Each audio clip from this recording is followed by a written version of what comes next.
एक लीला सुनाए। हमारे श्री वैष्णव परंपरा में दक्षिण भारत में एक आचार्य चरण हुए श्री यामुनाचार्य जी महाराज। अभी रामानुजाचार्य जी का चरित्र भी था भक्तमाल जी में, तो अभी वही सुगंधी चल रही है ना बार बार, इसलिए बार बार वो स्मरण में आ रहे हैं। तो श्री यामुनाचार्य जी अपनी युवावस्था में एक राजा ने उनको शास्त्रार्थ के लिए बुलाया। बहुत ध्यान से सुनिएगा, ज्ञान कहते किसको है ये सुनिएगा। तो एक पंडित जी थे दक्षिण भारत में, उनका नाम था कोलाहल। क्या नाम था? तो कोलाहल पंडित जी क्या करते थे, इतने ज्ञानी थे, इतने ज्ञानी थे, वो सबको हराते घूमते थे। उनके सामने कोई मिल जाता, इधर आओ मुझसे शास्त्रार्थ करो।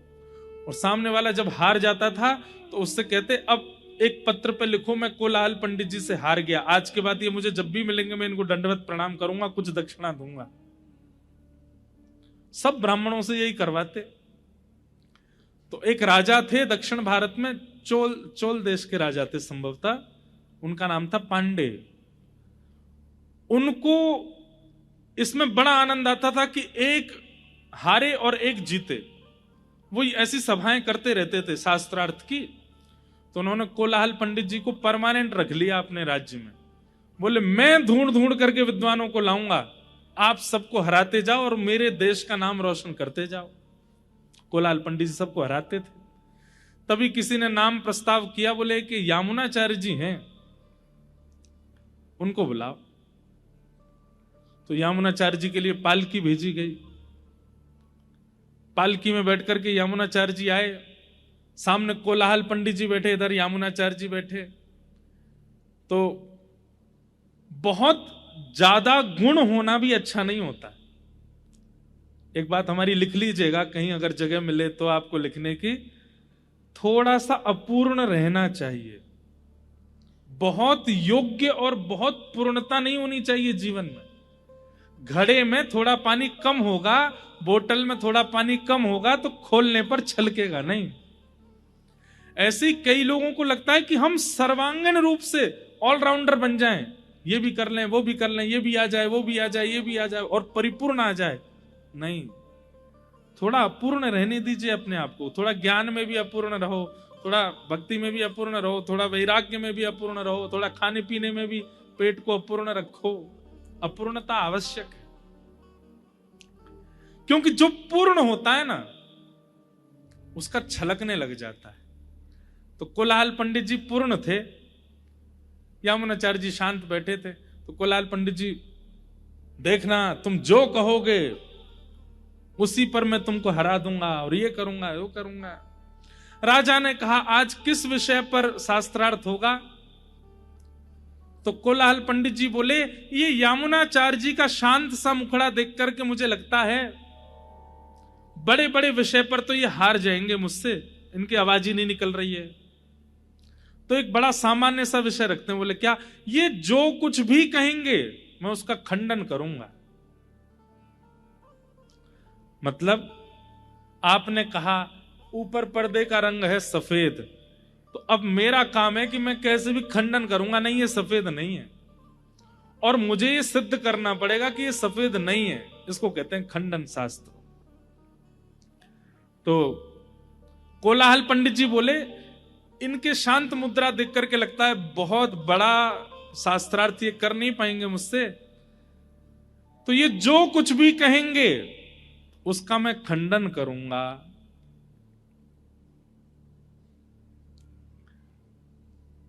राजा ने कहा कितने वाक्य बोलने की अनुमति है? बोले 3 वाक्य बोलेंगे ये, और मैं तीनों वाक्यों का खंडन करके इनको हराऊंगा। यामुनाचार्य जी शांत बैठ करके सुन रहे थे, मंद मंद मुस्कुरा रहे थे। राजा ने कहा शुरू किया जाए। तो यामुनाचार्य जी सबसे पहला शब्द बोले। एक कोलाहल पंडित जी जो हैं, इनकी माता जी जो हैं वो काकबंध्या हैं। काकबंध्या बोलते हैं जिनके एक ही संतान होती है, जिनके 2 संतान नहीं होती, दूसरी नहीं हुई, तीसरी नहीं हुई, एक ही है, उनको काकबंध्या। और कोलाहल जी अकेले ही थे, ना उनकी कोई बहन थी ना कोई भाई था। यामुनाचार्य जी बोले इनकी माता जी काकबंध्या हैं, करिए खंडन। अब कोलाहल बोले इसका खंडन कैसे करूं? मैं अकेला ही हूं, मेरे कोई भाई नहीं, बहन नहीं। खंडन वाला नहीं चलेगा, कोई और बात करते। वो समझ गया कि ये मुझे हरा देंगे अब। तो राजा बोला नहीं नहीं, अभी 2 वाक्य रह गए हैं, उनमें खंडन भी कर दोगे तो भी आपकी विजय मानी जाएगी। तो सीरीज में 3 मैच यदि हैं तो 1 हार गए तो 2 जीत जाओ तो भी सीरीज होती है ना आपकी। बोले अभी तो 1 ही हारे हो, अभी 2 बातें और बोलेंगे। तो यामुनाचार्य जी दूसरी बात बोलते हैं, चोल देश के राजा पांडे ये बड़े धर्मनिष्ठ राजा हैं, ये बड़ी नीति से चलते हैं, गुरु आज्ञा का पालन करते हैं, करिए इस बात का खंडन। अब वो पांडे राजा देखे, राजा को देखे, राजा तलवार पकड़े, करो खंडन। हाथ जोड़ करके बोला इस बात का भी कोई खंडन नहीं। बोला अब तीसरी बात सुनो, ये पांडे राजा की जो पत्नी है ना वो एकनिष्ठ पतिव्रता है, करो खंडन। राजा ने कह दिया तो तू अंतिम बात का भी खंडन करेगा तो भी मैं तुझे समान पुरस्कार दे दूंगा। यामुनाचार्य जी बोले पांडे राजा की पत्नी जो है वो पतिव्रता नारी है, करो खंडन। पांडे वो कोलाहल पंडित जी चरणों में गिर गए, बोले महाराज आप क्या हैं? तब यामुनाचार्य जी कहते हैं बहुत पढ़ा लिखा होना ज्ञानी नहीं कहलाता, किस जगह कितना बुद्धि का प्रयोग करना है उसको ज्ञान कहते हैं।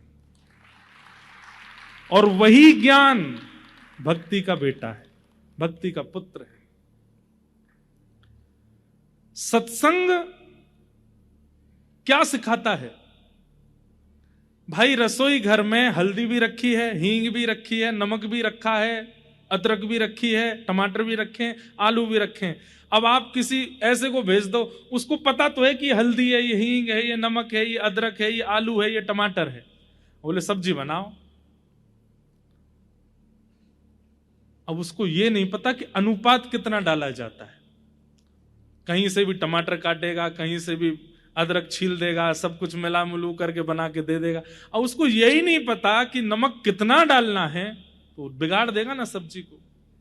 हम आप सब लोग ऐसे ज्ञानी हैं, हमें पता तो है रामचरितमानस में ये है, श्रीमद् भागवत में ये है, खाटू श्याम जी की महिमा ये है, बद्रीनाथ जी की महिमा ये है, जगन्नाथ जी के महाप्रसाद की महिमा ये है, तिरुपति बालाजी में केशदान की महिमा ये है ये। पर उसका जो मूल आधार है वो हम नहीं जानते। इसलिए जितनी हल्दी डालनी चाहिए उतना नमक डाल करके हम सब्जी बिगाड़ देते हैं। भाई हल्दी की मात्रा 1 चम्मच डलेगी, नमक की मात्रा तो चुटकी से डलेगी। और ये कौन सिखाता है? ये कथा सिखाती है। ज्ञान तो हो गया, लेकिन उस ज्ञान का प्रयोग कैसा होना चाहिए जीवन में, ये सत्संग सिखाता है। एक प्रकार से कह दें तो सत्संग क्या करता है?